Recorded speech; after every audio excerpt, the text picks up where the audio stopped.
There is a pink braided phone charger sitting in my desk drawer right now. Most people would call it trash. I call it the object that saved my life, destroyed 2 people who betrayed me, and gave me back everything I almost lost forever. I was never the kind of man who checked his wife's phone.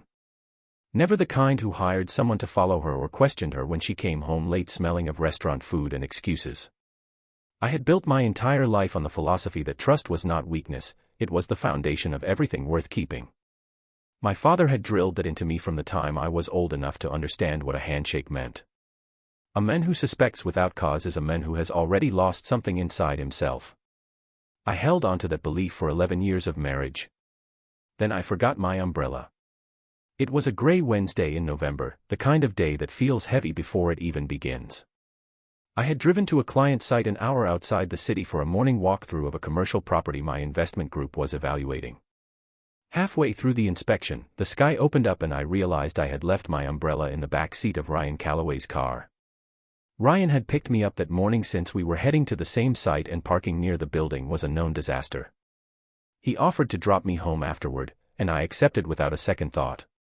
Ryan wasn't just my business partner. He was the man I had brought into my firm 6 years earlier, the man my wife Diana had encouraged me to elevate from a contractor to a full equity partner, calling him the kind of disciplined, sharp mind that our company needed to reach the next level. I had trusted her judgment completely.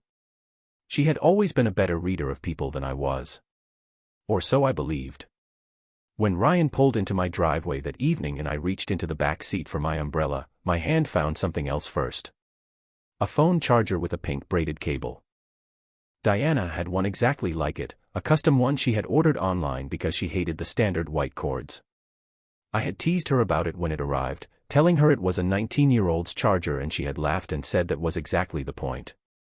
I held it for a second, and some quiet, animal part of my brain noted it without comment. I said goodbye to Ryan, walked into the house, and found Diana in the kitchen, humming to herself over a pot of pasta. I didn't mention the charger. I just watched her for a moment from the doorway, this woman I had built my entire adult life beside, and I asked myself a question I had never needed to ask before. The answer I arrived at by midnight, lying flat on my back staring at the ceiling while Diana slept beside me, was that I didn't actually know. And not knowing, I realized, was no longer something I could live with. The next morning I called Marcus Webb, a private investigator I had used 2 years earlier when a former employee had attempted to walk out with our client database. Marcus was methodical, unobtrusive, and completely without sentiment, which was exactly what I needed. I told him I wanted a 2-week surveillance package. I told him I wanted documentation, not suspicion. He said he would begin immediately. He called me 11 days later and asked if he could come to my office in person. That request alone told me most of what I needed to know. The file Marcus brought was 31 pages. He walked me through it with the quiet professionalism of a doctor delivering a diagnosis, letting the facts speak without editorializing. The summary was this: Ryan and Diana had been meeting every Wednesday afternoon for approximately 10 months. The location was a boutique hotel 20 minutes from our neighborhood, a place Diana and I had actually discussed staying at once for a staycation before dismissing it as too close to home. The irony was not lost on me. Marcus had photographs taken in public spaces. He had a vehicle log that placed Ryan's car consistently in the hotel's parking structure on the relevant days. He had a receipt trail showing that the hotel visits had been expensed through our firm under a client hospitality line item, meaning Ryan had been billing my company for the cost of sleeping with my wife. There was more. Diana had access to my home office, a fact I had never thought twice about because she occasionally helped me organize documents ahead of board presentations and quarterly filings. Marcus had traced a pattern of communication between Ryan and a developer group we had been quietly competing against for a major urban renewal contract worth more than anything we had landed in the firm's history. 3 times in the past year, we had submitted competitive proposals and lost. Each time, the margin was thin enough to suggest the other side had known our figures before the submission deadline. Marcus had flagged a series of transfers between Ryan's personal email and an external account that pointed directly at a paid information leak. The developer group had been paying him for advance access to our internal projections. Diana had not been selling information deliberately. But she had given Ryan unrestricted access to my office, my files, and my home network, and he had used every minute of it. I spent 3 days processing that information alone in my study before I moved a single piece on the board. I reviewed our partnership agreement from the beginning, line by line, paying particular attention to the clause I had insisted on during the original drafting, one that allowed for the forced removal of a partner at a significantly discounted valuation in the event of confirmed conduct that damaged the firm's competitive standing or violated the terms of fiduciary duty. My attorney at the time had called it overly cautious. I had called it common sense. I also began building the divorce case in parallel, working with a family law attorney who specialized in financial misconduct. Diana and I had joint accounts, investment portfolios, and property holdings accumulated over 11 years. My attorney reviewed the documentation and confirmed that the financial fraud component, meaning Ryan's use of company funds to finance their affair, had a direct material impact on marital assets, since those stolen funds were drawn from a firm in which my personal equity was tied. That gave us significant leverage in the asset division proceedings. I said nothing to either of them. I attended our regular Thursday morning partner meeting and reviewed quarterly projections with Ryan as if the world were still the shape I had always assumed it was. I came home and had dinner with Diana and asked about her day and listened to her talk and gave nothing away. I was not performing happiness. I was simply delaying the exposure by exactly the amount of time I needed to ensure that when the moment arrived, there would be no escape routes left open. The night I chose was a Friday. I invited Ryan to dinner at the house, telling him we needed to go over the urban renewal contract proposal before the Monday submission. Diana prepared the meal, warm and gracious, the perfect portrait of domestic contentment. Ryan arrived with a bottle of expensive wine and the easy confidence of a man who had never seriously considered getting caught. We ate together, the three of us, at the table I had bought for this house when Diana and I had first moved in, talking about the firm, the market, the upcoming proposal, the future. I let them have that last meal in full. Microphone. What happens next changed everything. Before I tell you, if you are not subscribed yet, hit that button right now.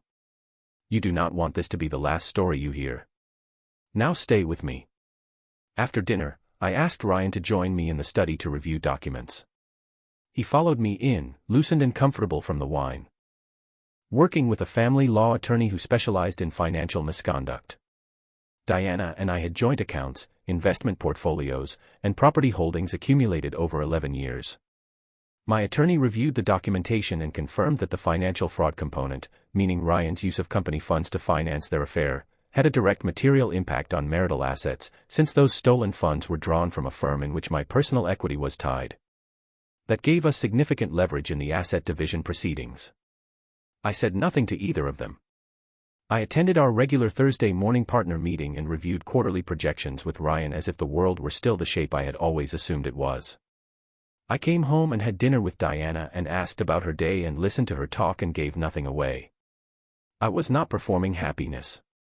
I was simply delaying the exposure by exactly the amount of time I needed to ensure that when the moment arrived, there would be no escape routes left open. The night I chose was a Friday. I invited Ryan to dinner at the house, telling him we needed to go over the urban renewal contract proposal before the Monday submission. Diana prepared the meal, warm and gracious, the perfect portrait of domestic contentment. Ryan arrived with a bottle of expensive wine and the easy confidence of a man who had never seriously considered getting caught. We ate together, the three of us, at the table I had bought for this house when Diana and I had first moved in, talking about the firm, the market, the upcoming proposal, the future. I let them have that last meal in full. Microphone. What happens next changed everything. Before I tell you, if you are not subscribed yet, hit that button right now. You do not want this to be the last story you hear. Now stay with me. After dinner, I asked Ryan to join me in the study to review documents. He followed me in, loosened and comfortable from the wine, and sat down across from my desk the way he had done dozens of times before. I turned my monitor toward him. On the screen was a single page from Marcus's report. A hotel receipt. His name. The date. The expense code that matched our company ledger. I watched the color leave his face in stages, like a tide going out. He attempted an explanation that began with denial and moved through minimization before collapsing entirely into a silence that confirmed everything. I didn't argue with him. I slid the full report across the desk, along with a letter from our legal team formally initiating the morality clause proceedings and the emergency board meeting I had already scheduled for the following Tuesday. I told him his access to firm systems had been suspended effective midnight, that a forensic accountant had been engaged to conduct a full audit of his expense account, and that the materials related to the competitive information leak had been referred to an attorney for review under trade secret law. I told him he had 48 hours to retain legal counsel before the formal proceedings began. Then I opened the study door. Diana was standing in the hallway. I don't know how long she had been there, but the look on her face told me she had heard enough. She looked at Ryan first, and whatever she found in his expression finished the explanation I hadn't needed to give. She looked back at me with eyes that were filling fast, and I saw in them something I hadn't expected, not defiance, not performance, but genuine ruin.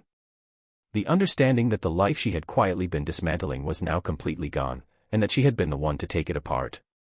I told her the guest room was available to Ryan tonight if he needed it, but that the divorce papers would be filed Monday morning and she should contact a family attorney before then.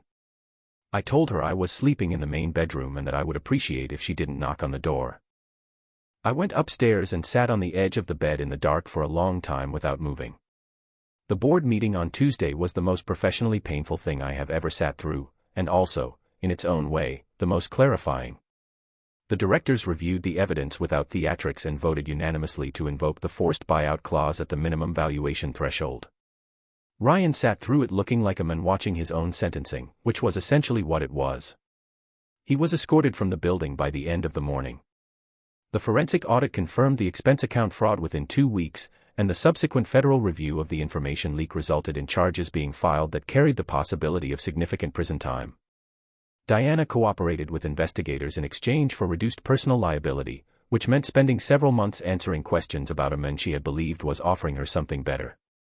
The divorce was finalized 6 months later. The judge, reviewing the documentation of financial misconduct and the direct harm to marital assets, awarded me the family home, our investment properties, and a restitution judgment against Diana's personal holdings.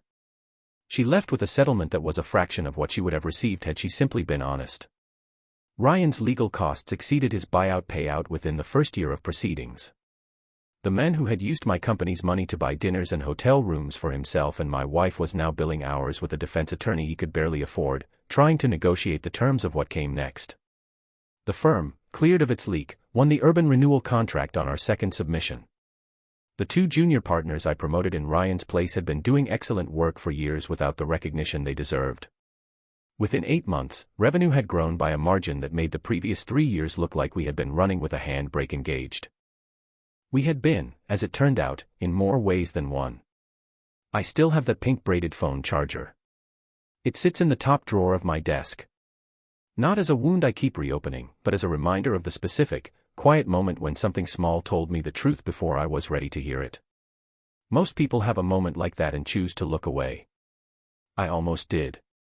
I reached for my umbrella, felt something foreign in its place, and felt the first thread of unraveling before I even consciously understood what I was holding. Diana is living in a rental apartment across town. Ryan is navigating a federal process that has no clean ending. I don't follow either story with much attention anymore. The space they occupied in my life has been filled with work that actually moves forward and people who are exactly who they present themselves to be. I think sometimes about the version of me that might have grabbed the umbrella, missed the charger entirely, and gone on living inside a life that was slowly being hollowed out from underneath him. I don't feel sorry for that version. I just feel grateful he reached into the back seat and paid attention. The small details are almost always the ones that matter most. The ones other people count on you to overlook are the ones worth examining most carefully. I never forgot an umbrella again after that. But I can honestly say I have never been more glad that I did.